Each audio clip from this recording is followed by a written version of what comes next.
লক্ষ্মীপুরে গোপন বৈঠক চলাকালে জামায়াত ইসলামী ছাত্রী সংস্থার ৮ কর্মীকে আটক করেছে পুলিশ।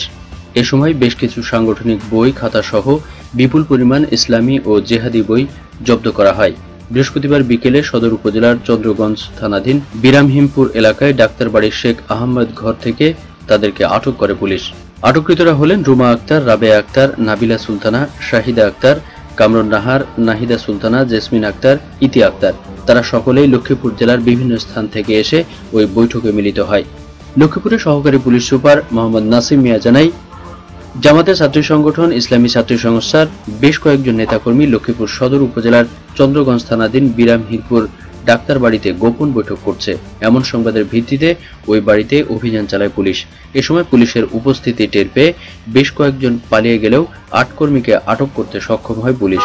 এ সময় ওই ঘর থেকে ছাত্রী সংস্থার বেশ কিছু সাংগঠনিক বই খাতা সহ জামাত নেতা সাইদি, নিজামী, গোলাম আজম ও মওদুদীর লেখা বিপুল পরিমাণ ইসলামী ও জেহাদি বই জব্দ করা হয়।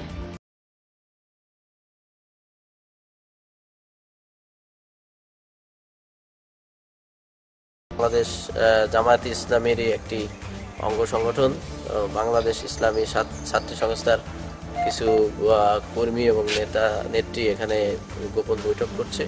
তাৎক্ষণিকভাবে আমরা এখানে আসি এবং অভিযান চালাই। অভিযান চালানোকালে আমরা তাদেরকে বৈঠকরত অবস্থায় দেখতে পাই। তাদের তল্লাশি চালিয়ে এবং বিভিন্ন ঘর বৈঠকখানা আমরা সার্চ করে বিভিন্ন রকমের জিহাদি বই, ইসলামী ছাত্র সংস্থা এবং জামাত ইসলামী বাংলাদেশের বিভিন্ন বই, যেমন আবুদানা, মওদুদী, তারপরে সাইদির এবং গোলাম আজম এবং লক্ষ্মীপুর থেকে রাকিব হোসেন রনি।